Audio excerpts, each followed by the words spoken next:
আসসালামু আলাইকুম ওয়া রাহমাতুল্লাহি ওয়া বারাকাতুহু। প্রিয় বন্ধুরা, মহান আল্লাহ তাআলা কয়টি জান্নাত বানিয়েছেন? মহান আল্লাহ তাআলা কুরআন এবং হাদিসে জান্নাত সম্পর্কে বিভিন্ন বর্ণনা দিয়েছেন। ইসলামিক শিক্ষার আলোকে জান্নাত মূলত একাধিক স্তরে বিভক্ত। কুরআন এবং হাদিসে সর্বমোট 8টি জান্নাতের উল্লেখ পাওয়া যায়। প্রতিটি স্তরের মধ্যে আলাদা আলাদা বৈশিষ্ট্য এবং মর্যাদা রয়েছে। জান্নাতুল ফিরদাউস, এটি সর্বোচ্চ স্তরের জান্নাত। এখানে মহানবী সাল্লাল্লাহু আলাইহি ওয়াসাল্লাম বলেছেন, যদি আল্লাহর কাছে জান্নাত চাইতে হয় তাহলে ফিরদাউস চাইতে হবে। এটি আল্লাহর সিংহাসনের নিকটে অবস্থিত। সুবহানাল্লাহ। জান্নাতুল মাওয়া, এটি মূলত সেই স্থান যেখানে শহীদ ও মুত্তাকি লোকেরা অবস্থান করবে। দারুল মুকাম, এটি এমন একটি জান্নাত যেখানে জান্নাতবাসীরা চিরস্থায়ী শান্তি এবং নিরাপত্তায় অবস্থান করবে। দারুল সালাম, জান্নাতবাসীরা এখানে চিরস্থায়ী শান্তি, সুখ এবং কল্যাণে থাকবে। জান্নাতুল আদন, এটি একটি বিশেষ জান্নাত যেখানে স্থায়ী সুখ এবং প্রশান্তির অবস্থান। জান্নাতুল খুলুদ, এটি সেই জান্নাত যেখানে জান্নাতবাসীরা চিরস্থায়ীভাবে থাকবে এবং তাদের সুখ কখনো শেষ হবে না। জান্নাতুল নাঈম, এটি একটি জান্নাত যেখানে আল্লাহর বিশেষ নিয়ামত এবং রহমতের স্থান। জান্নাতুল করার, এটি একটি চিরস্থায়ী বিশ্রামের স্থান যেখানে জান্নাতবাসীরা আল্লাহর নিয়ামত ভোগ করবে। প্রত্যেক জান্নাতের ভিতরে আল্লাহ তাআলার বিশেষ পুরস্কার রয়েছে যা ঈমানদার ও মুত্তাকি বান্দাদের জন্য নির্ধারিত। জান্নাতে প্রবেশ করা আল্লাহর রহমত এবং বান্দার সৎকর্মের ফল হিসাবে বিবেচিত হবে। মহান আল্লাহ তাআলা জান্নাতকে তার বান্দাদের জন্য একটি পুরস্কার স্বরূপ বানিয়েছে। যারা ঈমানদার, আল্লাহর বিধান মেনে চলে এবং সৎকর্ম সম্পাদন করে জান্নাতে প্রবেশ করবে। আল্লাহর রহমত এবং বান্দার কর্মের উপর নির্ভরশীল বিশেষ মর্যাদার অধিকারী হবেন। এটি সর্বোচ্চ মর্যাদার জান্নাত, জান্নাতুল ফিরদাউস।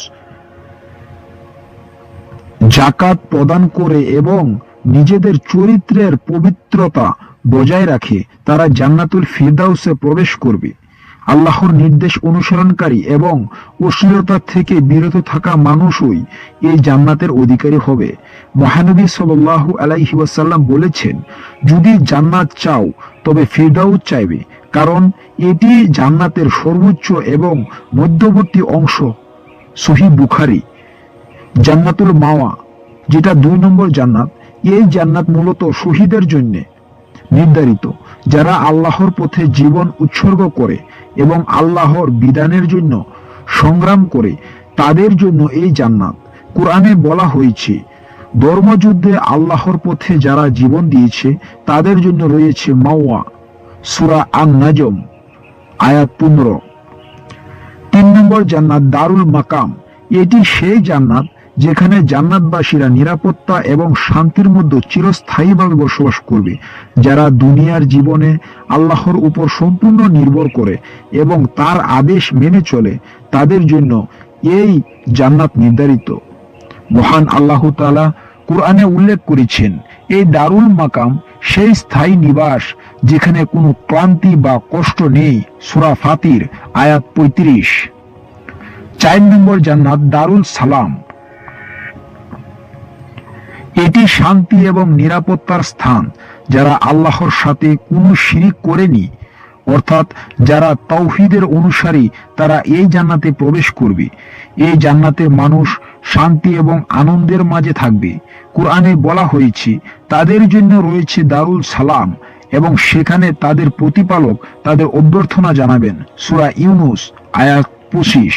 5 নম্বর জান্নাতুল আদন, জান্নাতুল আদন মূলত ঈমানদার ও সৎকর্মশীলদের জন্য, যারা দুনিয়ার জীবনে আল্লাহর আদেশ মেনে চলে এবং তার রাসূলের অনুসরণ করে, তারা এখানে প্রবেশ করবে।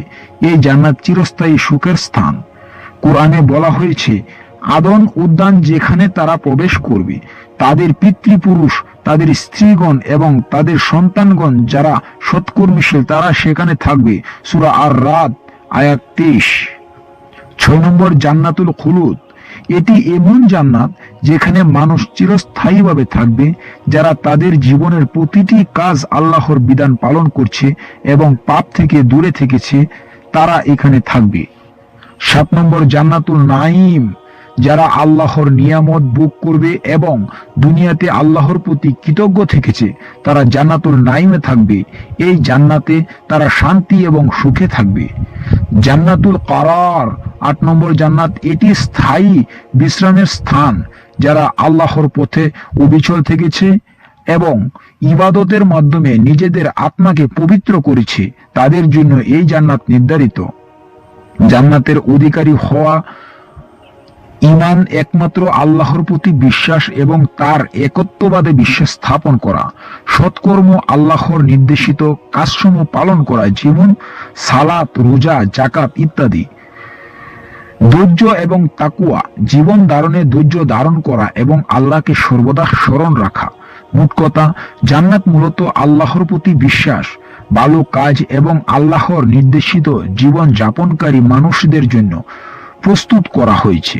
আল্লাহর রহমতের মাধ্যমেই মানুষ জান্নাতে প্রবেশ করতে পারে, যদিও তাদের সৎকর্মের একটি গুরুত্বপূর্ণ সূত্র। মহান আল্লাহ তাআলা আমাদের যেন সঠিক বুঝার এবং জানার তৌফিক দান করেন। আল্লাহুম্মা আমিন।